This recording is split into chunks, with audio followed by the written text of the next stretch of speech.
Good day, adventurers! Today we're going to be talking about one of my Sirithel specific projects. Specifically, it's going to be about the religions of Sirithel. Just a heads up, the document is not complete. I'm still working on it. I've been working on it off and on for years. But it's got enough done that I thought that I would share it. And essentially, with the world of Sirithel, my custom world of Sirithel, I also wanted there to be custom religions that worked with Sirithel as well. And so I've been working on this. I've been working on all sorts of different ones. I have pantheons involved, as well as some like old gods and heroes being worshipped and stuff like that. And so yes, if you're interested in my custom world of Sirithel and you want more lore or more information about it, this is going to be a great video for you. So without further ado, I think that we should get right into the document, shall we? So let's go ahead, let's bring that up, and let's make big me disappear, little me appear. And here we have the religions of Sirithel. The first one that we're going to go with right now is the worship of the first 13. It is a pantheon. It allows any alignment because of the 13 heroes involved. All the alignments are covered, and it pretty much encompasses all the domains because of the 13 heroes that are involved. Almost all the domains are involved. This is a religion based around worshiping the first 13 heroes that united the land. Worshippers believe the 13 were these land's gods in mortal forms and should never be forgotten, especially their fall into chaos, believed to be caused by the rise of the worship of the pagan god Omnis the Jade Serpent. This causes believers of the 13 to naturally hate worshippers of the Jade Serpent. This religion believes in the good and bad within the soul of every creature on this land. They believe that someone would do what's right even if it's wrong to another, for they will stay strong to their convictions, and that is what's right, and no one should ever think to do differently. This was the largest belief system even after the Great War, and has only seen declining numbers since the rise of the worship of the Eternal One, which will be mentioned later. Clerics and paladins are trained to master all weapons of the 13 heroes and learn a little about each one and how they lived and what they fought for during the Great War. Then there is worship of the seven true, another pantheon. This religion, so for alignments and domains, it's restricted to the seven true pantheon heroes. This religion only believes that the final 7 heroes who created the current standing nations are the true saviors, and the others, known as the Fallen 6, were sinners unworthy of the lands that the final 7 settled. These worshippers believe that the Fallen 6 to be evil and fear they will rise again if balance between the 7 nations ever change, but also believe the true 7 will rise and restore balance after 100 years of chaos caused by the Fallen 6. These worshippers fear conflict between the 7 nations and try hard to avoid it at all costs. They fear those who worship the Fallen 6, believe that such followers only seek to cause chaos and wish to destroy the 7 nations. These people want only peace for the 7 nations. They wish for the world to stay unchanged, believing even the slightest shift could end the world as they know it. They embrace old ways and discourage anything new. Paladins and clerics train with all weapons used by the True 7 and only wish to learn what the True 7 did and teach those how to stay true to their roots. In case you haven't seen one of my previous videos and know who the True 7 are, the True 7 are the 7 major heroes that got the 7 major nations named after them. So if you're curious on who they are, I will explain that further later down the line when we talk about the individual heroes. I'll point out who's a True 7 and who is Fallen 6. Next is worship of the Eternal One. This religion is the newest in Sirithel and by far the fastest growing and most hated by all other religions. These worshippers believe there is only one God that created all and believe him to live deep under Sirithel, only to awake when it is in danger. Some of these worshippers believe all of Sirithel is the Eternal One, and so they take extra care of the lands. They believe the mountains to be his mighty back and the Eliac Isles to be the remains of a false god destroyed by the Eternal One, and that is why only the tainted Locks, which is what you call Eliac Isle citizens, can live there. These followers believe the land to be unjustifiably claimed by warmongers guised as heroes and monsters claiming to be gods. They feel comfort in believing creation came from one so powerful he has no mortal form and is beyond mortal comprehension. They believe a time is coming where he will make things right and free his most faithful of the fools and undeserving of him. Followers that believe the land to be him believe the mana veins to be his blood and are outraged by those who dare rip it from his sleeping body. They do what they can to defend the veins. Clerics and paladins embrace the mana flowing through the air and gather over strong sources of veins where they try to master their god's way of using the faith and the power within one's soul to accomplish their goals in the name of the Eternal One. These classes get, instead of a weapons proficiency, they gain the combat casting feat and 2 spell focus feats as their favored weapon, essentially. So as you saw, I mentioned the mana veins. If you don't know what I'm talking about, I've mentioned in previous videos about mana points instead of spells per day involving mana veins. I've also talked about it when talking about the world of Sirithel in my video talking about the core world and a little bit about each nation. I talked about the mana veins a little bit in that video. So yeah, this pertains to that a little bit. Next is worship of the Fallen Six. This is another pantheon. This religion is not a popular one, but to those worshippers, they believe the Fallen Six were betrayed by the True Seven, and they also believe the Fallen Six will rise again to reunite the world as one as it should have been. They are seen as terrorists and outcasts to the world and have shown examples of extreme action in the preaching of their faith. Some worshippers of the Fallen Six believe that Eliak, one of the 7 true heroes, will rise with the Fallen Six to reunite the world, but though these worshippers are few and far between, as their reason of worship is still unclear to those that live outside the Eliak Isles. These worshippers believe the land was built on lies and the blood of the innocent.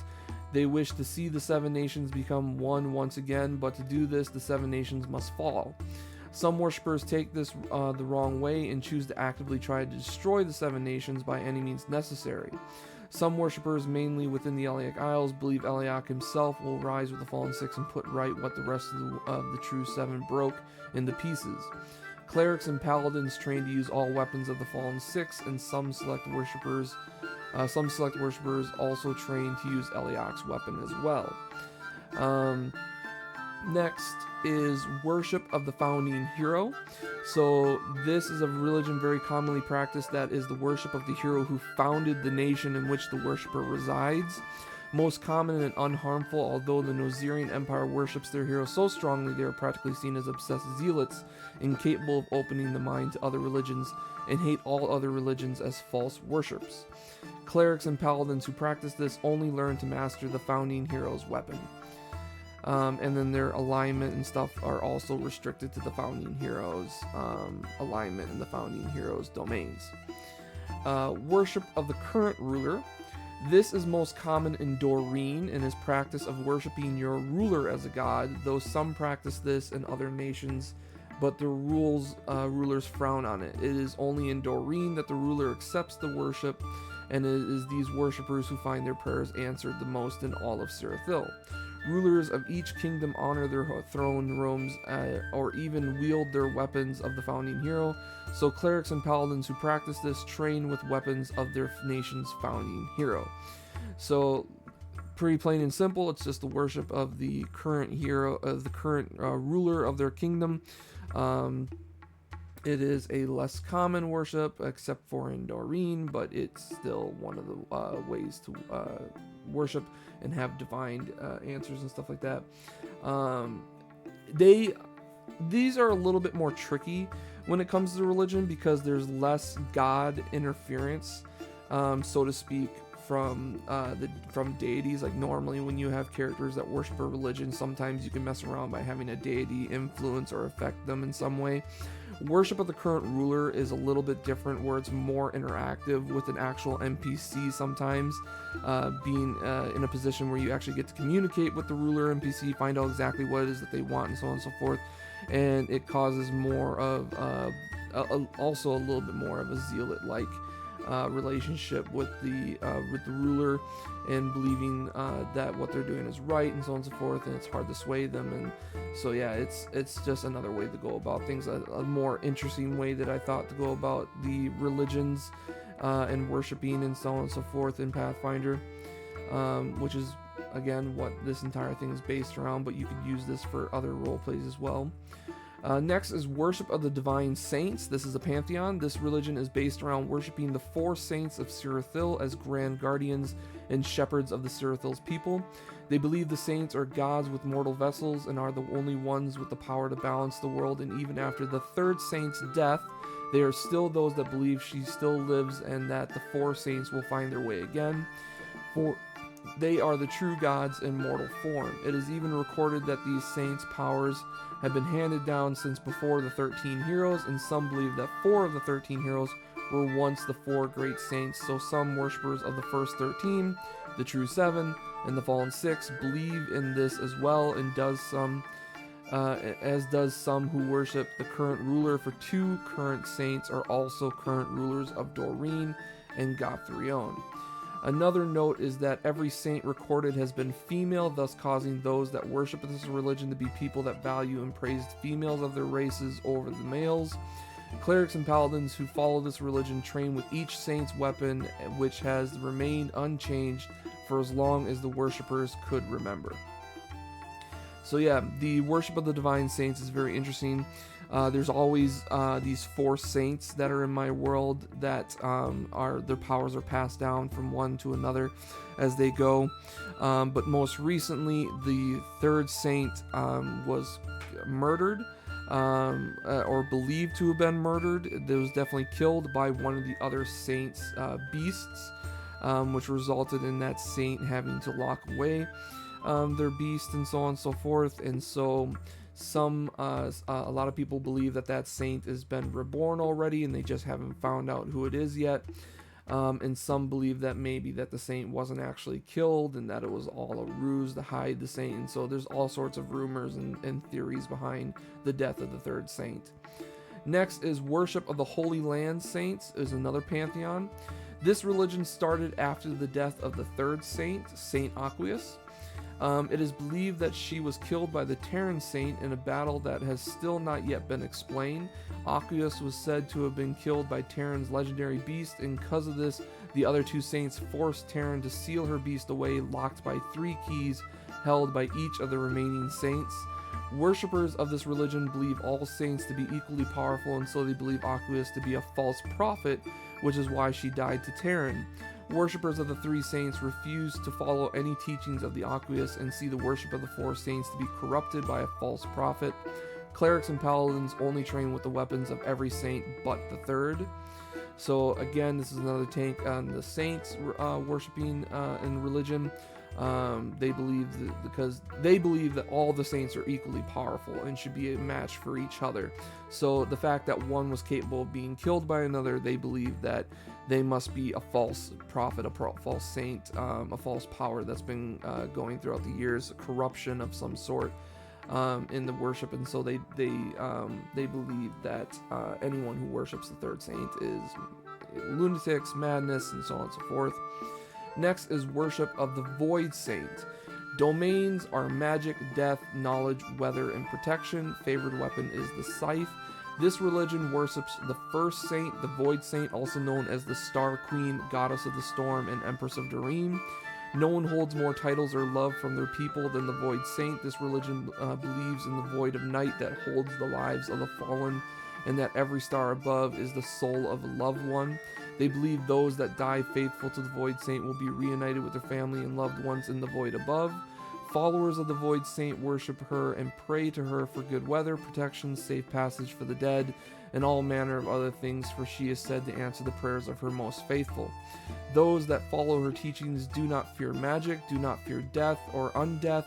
They seek knowledge and to understand the ever-shifting nature of the storms above. They protect what is theirs and do not let others take from them what is rightfully theirs to have.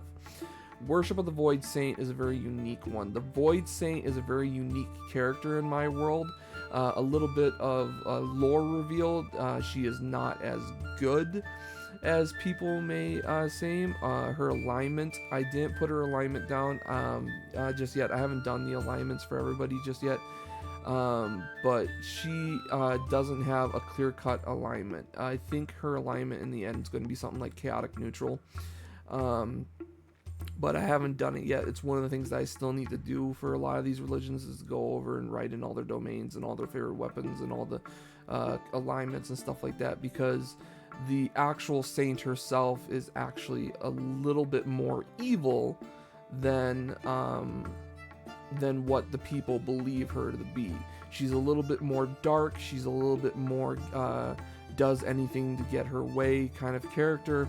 And so but she plays a very good ruse on her people. She tries to answer as many prayers as possible to keep her people happy, and she's very good at manipulating her followers, manipulating her kingdom to follow her and to believe in her. And she's a very powerful individual, very powerful mage-like character. It's just a little bit more in-depth information on the Void Saint. Next is worship of the Terran Saint. This religion requires the second saint, worships the second saint, the Terran Saint, also known as the true Queen of Sirithel and the Queen of Gothrion. It's believed that only one who respects the dirt below their feet where they lie after death can one truly find the peace they search for in life. They follow the Terran Saint's ways of living off with the land and not off the land or on the land. These worshippers either believe the Terran Saint to be innocent in the third saint's death, or believe it was a must that could not have been avoided. The Terran Saint is a powerful druidic-like character. If I had to give classes, I'd say the Void Saint is a sorcerer, and the Terran Saint is a druid. And the Terran Saint is a very powerful person. Her powerful beast that she's able to summon and control, that was locked away behind keys, is a Tarrasque. She actually has two Tarrasques under her command, a younger Tarrasque and an older Tarrasque, using two different stats. One is using the Tarrasque from the Bestiary stats, and one is using the Tarrasques from the Faiths and Religions book. I can't remember exactly what it's called. Inner Sea Gods might have been it. Inner Sea Gods had a bunch of in-depth information, and it had a different Tarrasque written in it as well. And so yeah, those are the two Tarrasques that she has under her command. One of them is sealed away, one of them is not. Not a lot of people know about the second one though, so it's kind of part of the lore and the world, and exploring and getting to know these characters, because you can actually meet these saints. You can actually run into them, and you can have them be role played. And I recommend, when it comes to the Terran Saint, she is more of a for the greater good kind of character. She believes that all of people around her believe her to be the Queen of Sirithel, because they hold such strong conviction that what she sees and what she believes and what she's doing is right to the entire world, and that she is the rightful ruler of all of Sirithel, and is going to bring it under one command at one point or another. But she herself just believes that the world needs to change, and that we can't trust everybody. She doesn't trust the Void Saint. She was actually good friends with the Aqueous Saint,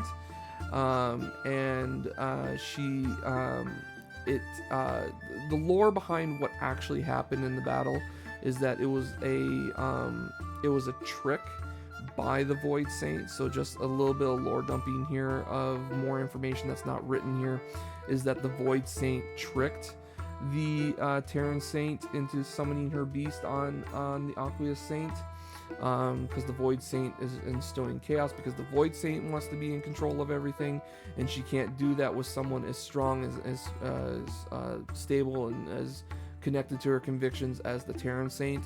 So she needed to find a way to essentially seal away the Terran Saint's powers, with her sealing away her beast, and so on and so forth. So yeah, that's that character. I'll have to fill in information on her domains and her weapon of choice. I believe her weapon of choice was, I think it was the staff, but I can't remember anymore. This is stuff that I still need to work on, and I had clear-cut ideas for it all once in the time, but it's been a long time since I worked on this, so apologies if I don't have all the information here. Next is worship of the Aqueous Saint. This religion worships the third saint, the Aqueous Saint, and believes even though she is said to be dead, the Aqueous Saint is the true way of life in that she may still yet live within the water. She did not belong to just one nation and insisted on traveling throughout the land to share her divine water and heal those throughout Sirithel. Her followers and worshippers have been heartbroken and enraged by her death, believed to be at the hands of the Terran Saint, and thus a holy war is broken out between the two religions. Only with the sealing of the beast did the worshippers of the Aqueous Saint finally calm, but still seek justice for the goddess of the healing water. The Aqueous Saint is believed she is currently reborn in the game.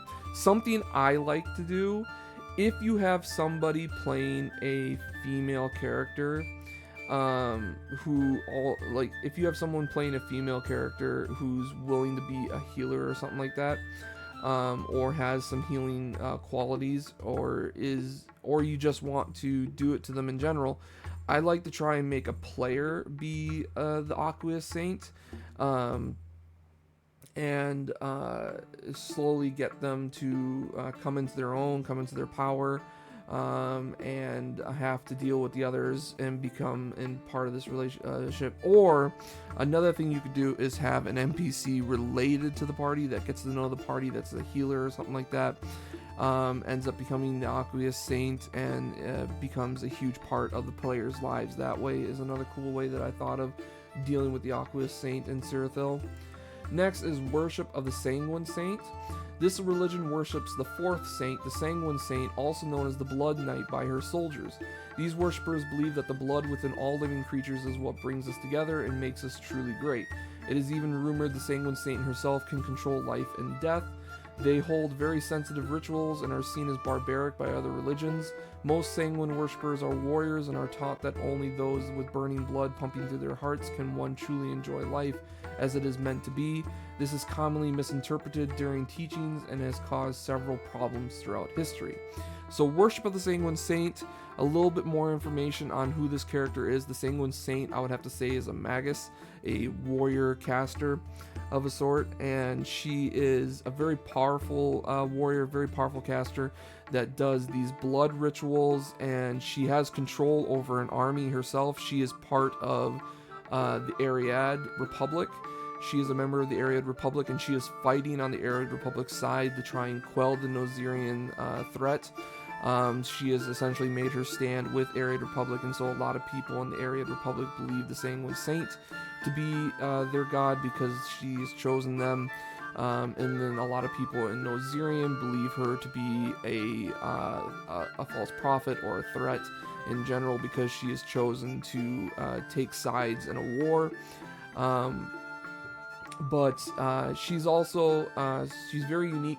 There's a unique quality to her army. She has performed a ritual on everybody that joins her forces. Everyone who joins, and her army never shrinks.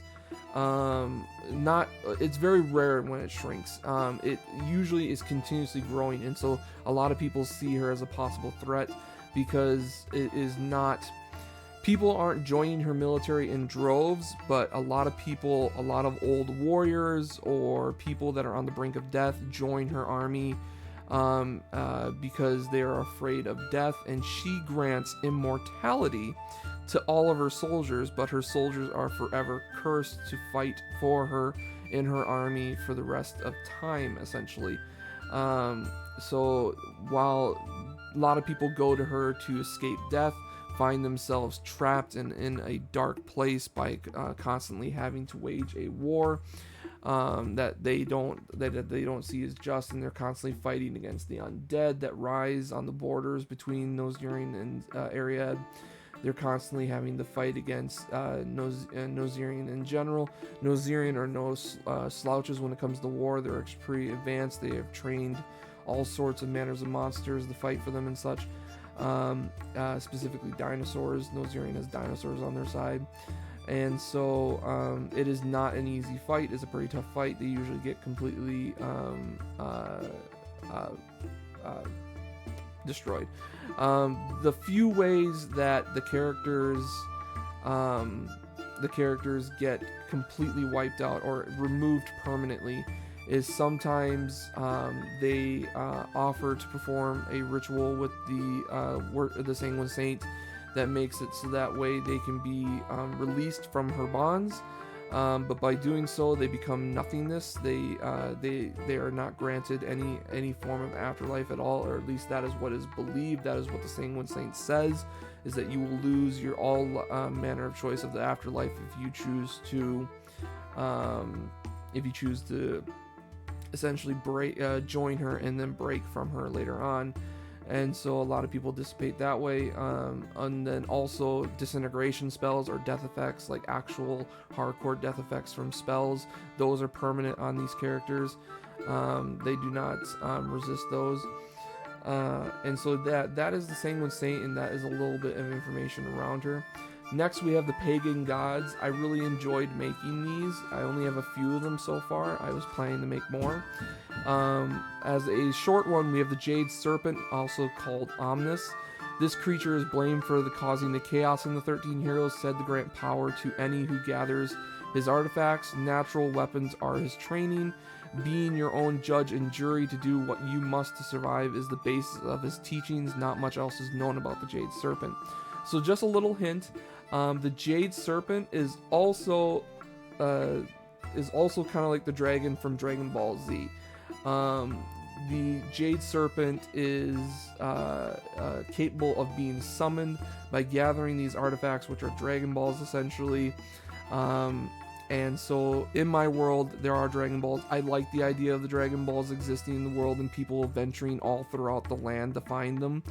And so, yeah, I think to grant wishes, essentially granting people immense power, I think it's a great concept for a story idea to try and stop a group of the Jade Serpent, because the followers of the Jade Serpent are not nice people. They are pretty evil people.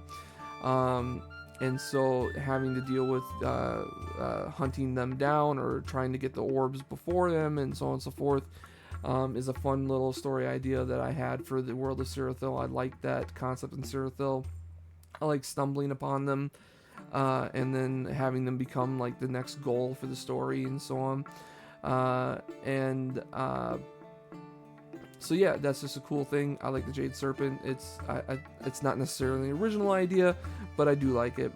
Now, what is an original idea is the Ebony King, also known as Tavor. His domains are earth, fire, artifice, destruction, and travel. His favorite weapon is the Warhammer, a dark giant that causes the ground where he has walked to become rich in valuable minerals and gems. It is believed he will grace his most faithful with an audience and will merely guide those in need of him to where he once walked. It is said he wields a mighty hammer over his shoulder, and so his followers do the same in his honor. He is believed to be husband to Ymira and father to Donella. It is said he created the Earthlings, so there was someone to gather and shape the minerals he created into anything he could not, as to give him joy so he may keep walking the land forever happy.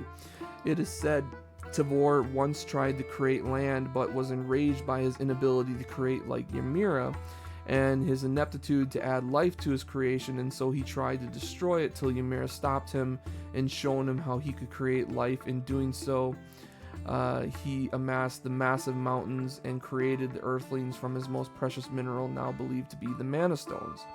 So here is another belief behind the Mana Stones. They believe to be made, the Mana Veins and everything believed to be made by Tavor, Ebony King.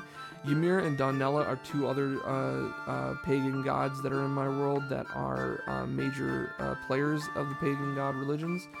And so, yeah, and I still have yet to make a pantheon. I want to make a pantheon of pagan gods called the Family, which involves Ebony King, Mother Ymira, and Donella, the daughter Donella, which I haven't gotten around to yet. And so, yeah, the Ebony King Tavor, He wants to create. He doesn't have the power to create like his wife and his daughter can, and so he gets enraged easily, and so he can't hold it. So a lot of barbarians follow him, a lot of dwarves follow him, which are earthlings. If you remember right, I did a video. If you haven't seen it, go check out my video on how I do races in Sirithel.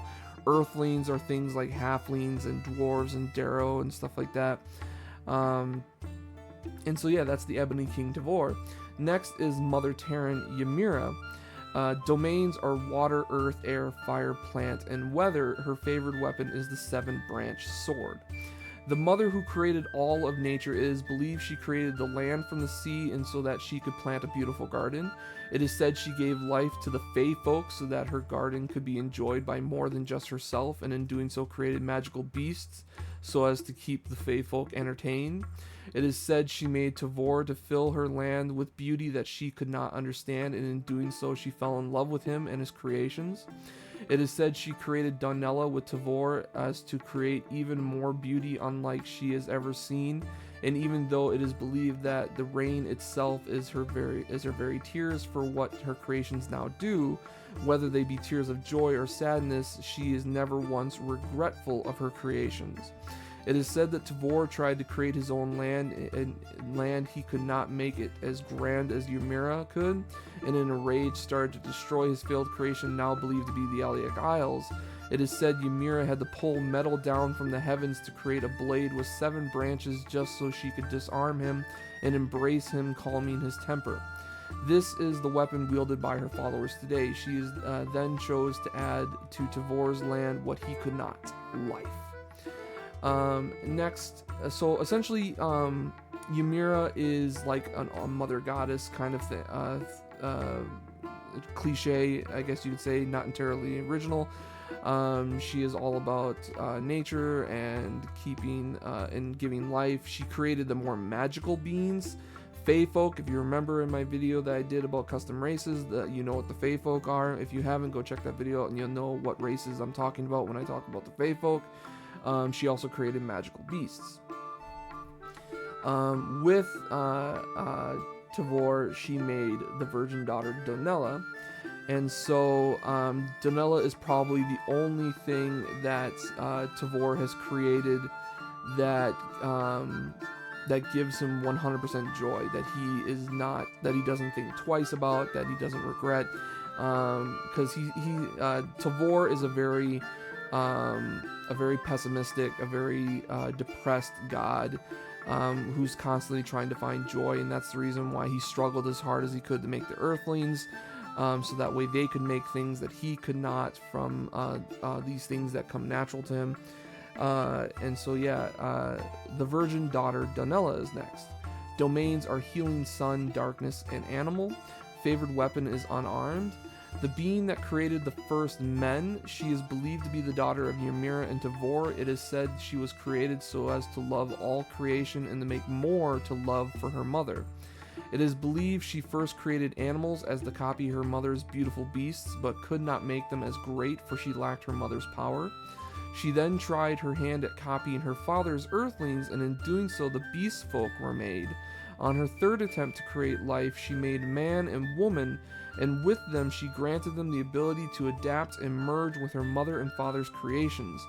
Though she could not create a creature as grand as her mother, or as a being as tough as her father, she would create a form of life able to become part of her mother and father's creations in their own way. It is believed that she made 3 moons to impress her father and her mother, but in doing so, she made her father angry, for he could not even make a simple garden like Ymira, and so he chose to destroy one, causing a ring of destruction around the planet. But Donella was not mad, for her father created something she never thought to do. In destroying her moon, he performed his own way of creation. This kind of vision impressed Ymira. So yes, Donella is a very unique being. She's a very lovable character, a lovable godlike character that people fall in love with. She created man, she created the beast folk, she created animals, and she created the moons above, and it's because of her and Tavor that there is an asteroid ring around my planet. of Sirithel, and I did that for a reason, because I wanted spells like, I wanted there to be an interesting space aspect above my planet that could be played with the roleplay in Sirithel. And I also like the spells that call meteorites down, and normally they take forever because it's calling a meteorite from God knows where. But those spells work differently if there is an actual ring around the planet, and I wanted characters with magical powers to be able to call down these meteorites within due time to crush their foes and so on and so forth. And it's a very powerful thing that the Void Saint uses as she calls down meteorites and from her spells. It's very powerful. Some other characters, some other pagan gods I wanted to do was the Loyal Land Martyrs. The Loyal Land Martyrs was around this idea of 4 great casters, an alchemist, a wizard, an alchemist, a wizard, a magus, and it was an alchemist, a wizard, a magus. What was the?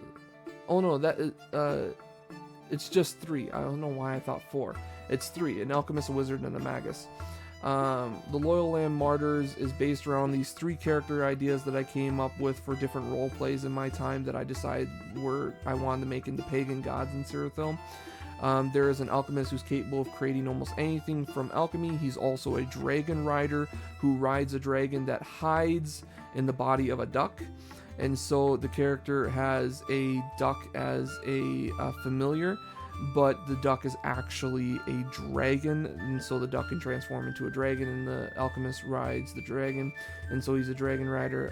Then there is the Great Wizard, who is someone who has found and has mastered spell books of all from all the ages and stuff like that, even from some of the heroes that were casters. And so he's created a little realm of his own, which is like a little library that holds all these spell books, and he's capable of pulling these spell books to use whatever spell he needs. And he's believed to know every possible spell that there is.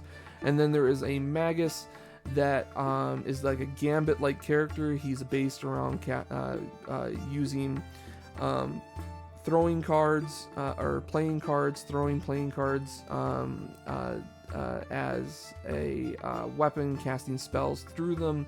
And he's an extremely good adept warrior, ranged warrior, and he is an ace marksman and stuff like that. And so his is combat magic, the alchemist is alchemy, and the wizard is around learning all types of spells. And so those are the Loyal Land Martyrs, and I wanted to create a specific one based on the Honest Souls. The Honest Souls was based on... Sorry, I've got bugs in my room. Stupid Asian beetles. I don't know if you deal with those, but I do, and I hate them. The Honest Souls were going to be based around an army that was supposed to go to war, but things happened. They never went to war. They were betrayed, and they got killed and stuff like that.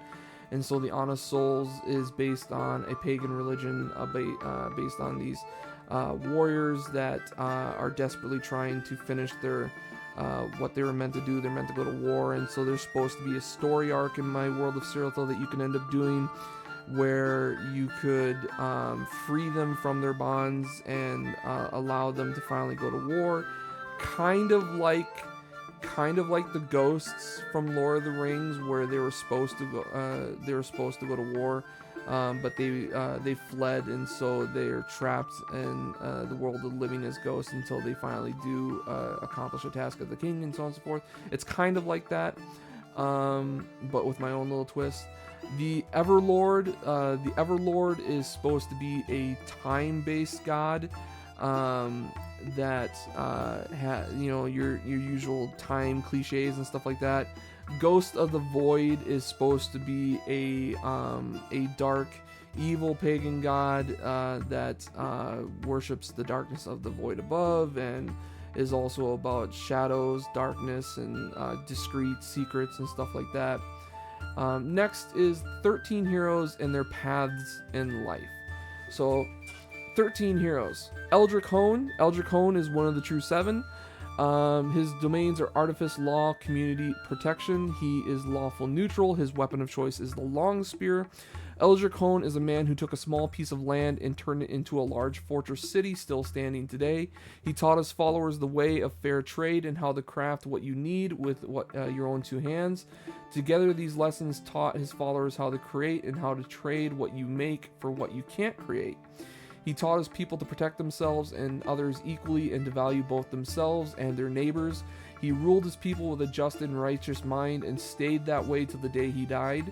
He is one of the few who did not change from the war. It is believed he planned his choice of nations so well that the trade agreements through his territory were surprisingly one of the reasons why everyone agreed to them, as if he was planning that far ahead.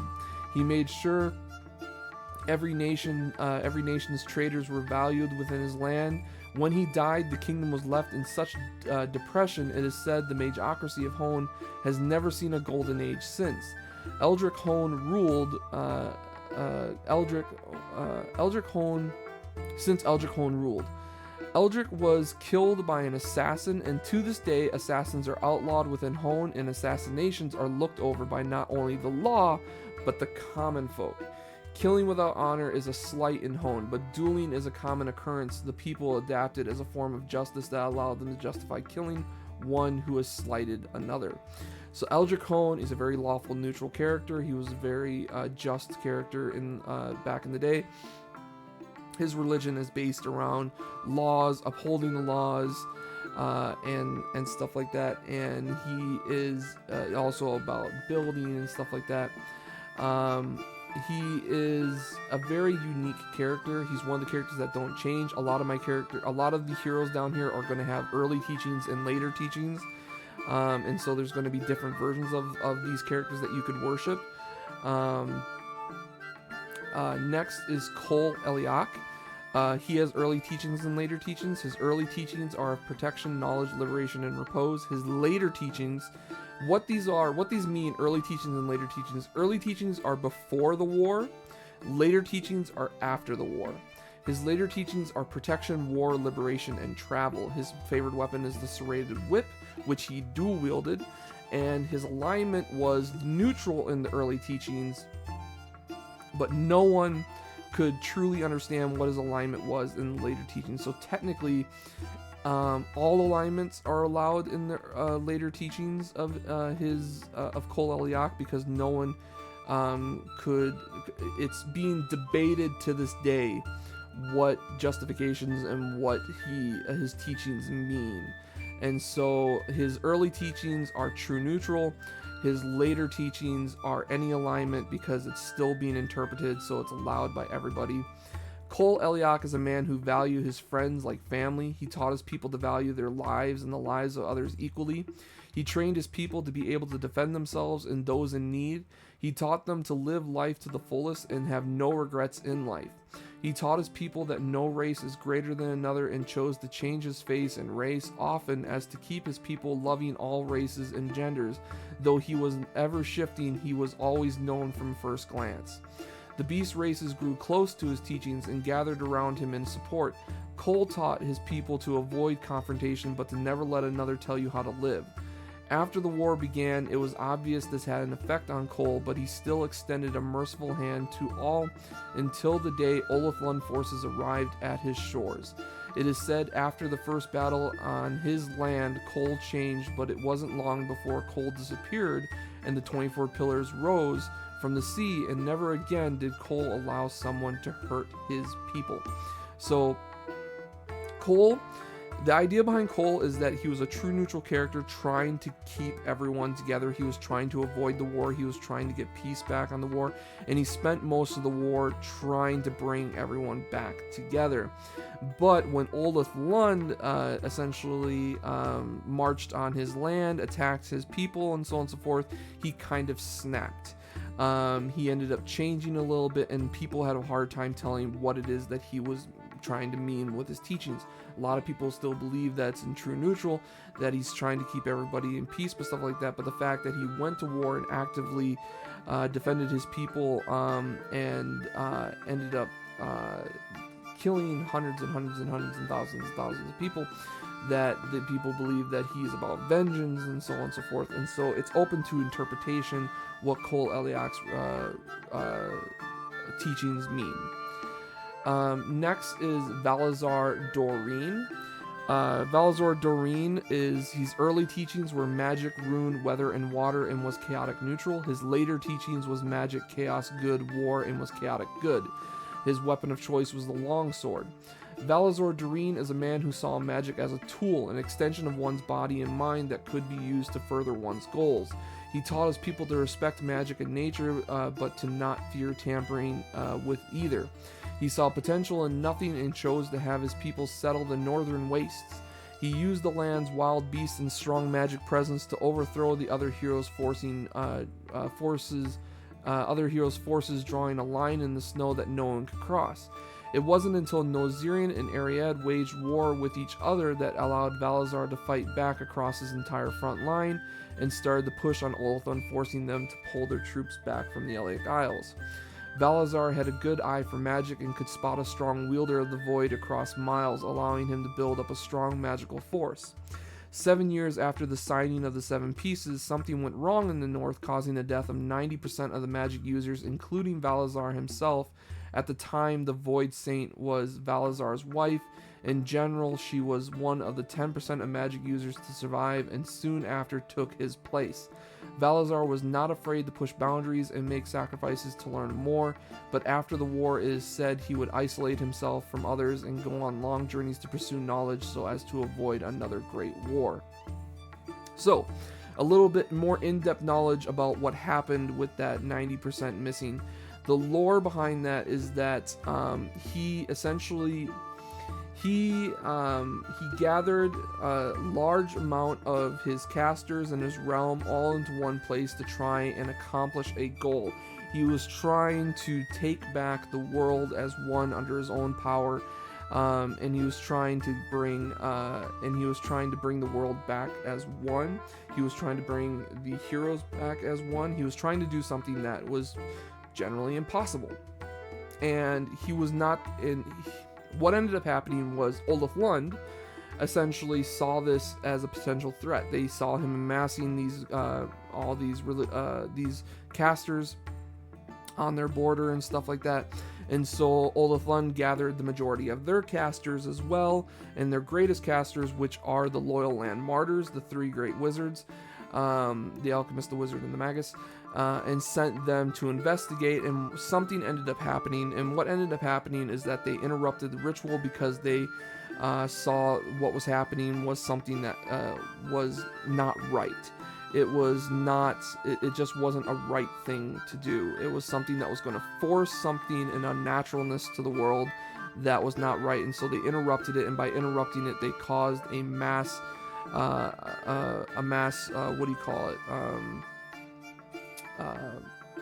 devastation. They caused mass devastation to the entire land that was around them, caused them all to die. And it's part of the Loyal Land Martyrs to find what happened to the three Loyal Land Martyrs, to find out exactly what happened, how they made their final stand, and to stop the spirits of Valazar, and to stop the Void Saint, because what ended up happening in that devastation was Valazar managed to take over the Void Saint, his wife's body and stuff like that. And a part of the lore behind the Void Saint is that it has been the same person. It has been Valazar himself all throughout the generations being the Void Saint. He essentially took her body and her power for his own, and he has kept it in command and under his control, and he has performed rituals years after years, taking new bodies of great casters from his realm that he keeps close to him, and he is essentially transporting his consciousness into the next one, and into the next one, and into the next one, to keep himself around and to keep himself in power. So that's one of the reasons why the Void Saint is technically an evil person, because it's not the original Void Saint, who is trapped still with him inside the consciousness of these bodies, but is indeed not the original person. It is Valazar who's in control. But Valazar himself, his teachings Now, he's a very unique character because his teachings are chaotic neutral to chaotic good. In his later teachings, that's what his teachings, that's what he teaches people. But he himself is actually evil. So he teaches, and he has a strong connection to the world under his teachings to be chaotic good and to follow these certain criterias. But he himself is actually evil, and that's what I thought was very unique about Valazar Doreen. Next is Quell Ariad. Quell Ariad's early teachings were law, strength, nobility, glory, and was lawful good. His later teachings was law, nobility, liberation, and darkness, and was lawful neutral. His weapon of choice was the heavy warhammer pick. So he's a character who falls out of good and believes more in law in general. Quell Ariad was a warrior who valued strength in both one's mind and body. She was against the war from the beginning, but did not see value in others' ways, but she did see value in Ulgrich Nozirian's counsel. The two chose the rise as a great power in hoping to overthrow the others quickly and bring them back from the chaos corrupting them. Little did she know she was being corrupted herself by Ulgrich. Quell worked strong and fast as the commander to her front line, and in doing so was able to defeat the hero Kethra, Voln, and Alicia. She did what she could while risking minimum lives and taking as few as possible, but she knew not that Ulgrich was being the judge and jury to each captured by Quell's hands. It is said Quell was forced to kill Kethra, Voln, and Alicia during a dark night, where they escaped and fought to the very end, killing many of Quell's faithful soldiers. It wasn't till years later, when she was attacked by Ulgrich, that it was revealed that she was tricked into killing the three heroes Kethra, Voln, and Alicia. It is said this changed Quell in such a way that she was able to inspire her people to fight back against Ulgrich to this day. Quell agreed to sign the 7 pieces, but only after Ulgrich Home was forced to change the laws against war between the nations Nozirian and Ariad, just so the two would sign. Quell died on the battlefield in a battle against Ulgrich years later, but how is still unclear, for Ulgrich was killed as well. No one knows who had the last dying breath, but many Reeds, which are citizens of Norid, believe the final breath hasn't been breathed until every Gnostic, which is what you call a citizen of Nozirian, is 6 feet under. Next is Ulgrich Nozirian, who is the other half of this story. His early teachings were of law, evil, war, and destruction. He is lawful evil. His Shangao is his weapon of choice. Ulgrich Nozirian is a man who valued tradition and order. He taught his people to stay true to what made them, what empowered them. He held strong to order and showed no compassion, and it was this that allowed him to join forces with Quell Ariad. The two heroes fought together for years against many others, including the defeat of Kethra, Voln, and Alicia. Ulgrich felt Ariad was too trusting, and her mercy made her weak, so Ulgrich chose to make the tough decisions she could not by putting those Quell captured to trial and to set their punishments. Just as a little rundown, because I haven't mentioned it, Kethra, Voln, and Alicia are members of the Fallen Six. They were the other heroes that fought in the 13 Heroes Great War. So yeah, just a little explanation there.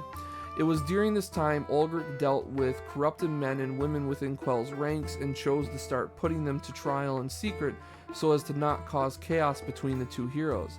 This resulted in the escape of the 3 heroes Kethra, Voln, and Alicia, forcing Quell's hand to put them down.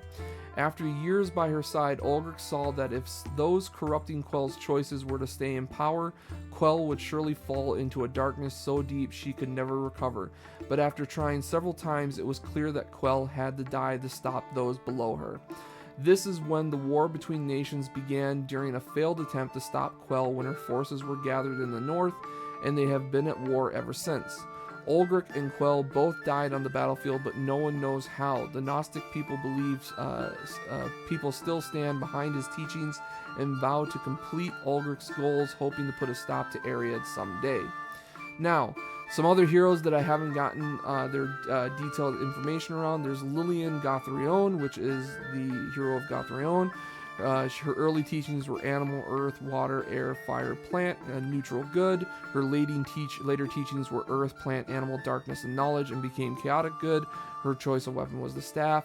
She was the Terran Saint at the time. Zolkarn Ulflund is early teachings of glory, war, chaos, and destruction. Chaotic good was his alignment. His later teachings were of law, glory, community, and sun, and it was Tetsuba as his choice weapon. He's a unique character that ended up changing from chaotic good thought to lawful neutral thought. He essentially broke down in trying to do what was right by all costs, and found that law was what really brought or kept the world together. He's a unique one that I wanted to do. Elgris the Wise. Early teachings of magic, charm, knowledge, and rune, lawful neutral. Later teachings was magic, trickery, knowledge, and death, lawful evil. A club or a cane was his weapon of choice. Then there is Kethra the Strong, whose early teachings were of strength, chaos, travel, and destruction. She believed, which her alignment was chaotic neutral. Her later teachings were evil, madness, destruction, and strength. Neutral evil. Her weapon was the Great Club, or a monster's bone, was what she wielded as a weapon. And so yeah, these are some characters that I haven't done. Next is Jianshu the Swift. Early teachings were of trickery, charm, luck, knowledge. Chaotic neutral was the alignment. Later teachings was trickery, luck, darkness, and evil. Chaotic evil was the alignment. He is one who went mad. His weapons of choice are traps and throwing weapons, all throwing weapons. Before the Great War, Jianshu taught others that with a speck of knowledge, a bit of charm, and a dash of luck, and a quick wit, you could rule the world and solve every problem. He believed to never trust someone who wasn't lying to you, and to always keep a good con man close. He valued tactics and could win a fight with less than half the forces of the enemy. He believed knowing everything about your enemy meant you couldn't lose to them, so he trained others in the art of stealth and sabotage. Later in life, during the Great War in his final years, Jianshu took to a more defensive approach and chose to build up a fortress and to lace it with traps so many that the fort itself was a trap meant to win him the war. It is said he went mad and worked his followers to death to create a fort, an underground dungeon that would kill armies worth of men. It is here Jianshu's lore ended, for nothing more was recorded on him after the construction of the murder fort. None of the other forces actually tried to assault the fort after the first failure by Ulrich Nozirian's forces, and instead it was surrounded, and it is believed that Jianshu died deep within his own trap. So in his later teachings, he exchanged charm and knowledge for desperation and ruthless tactics. He is admired for his creative trap designs and his improvisations that could win a battle against a flawless plan.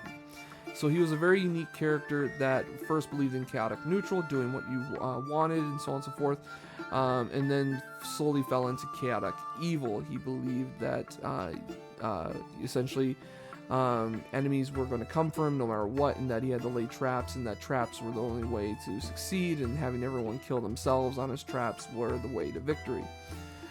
Next, the last of my heroes is Voln the Unbreakable, whose early teachings were protection, law, good, and war, lawful good. Later teachings was protection, madness, war, and chaos, chaotic evil.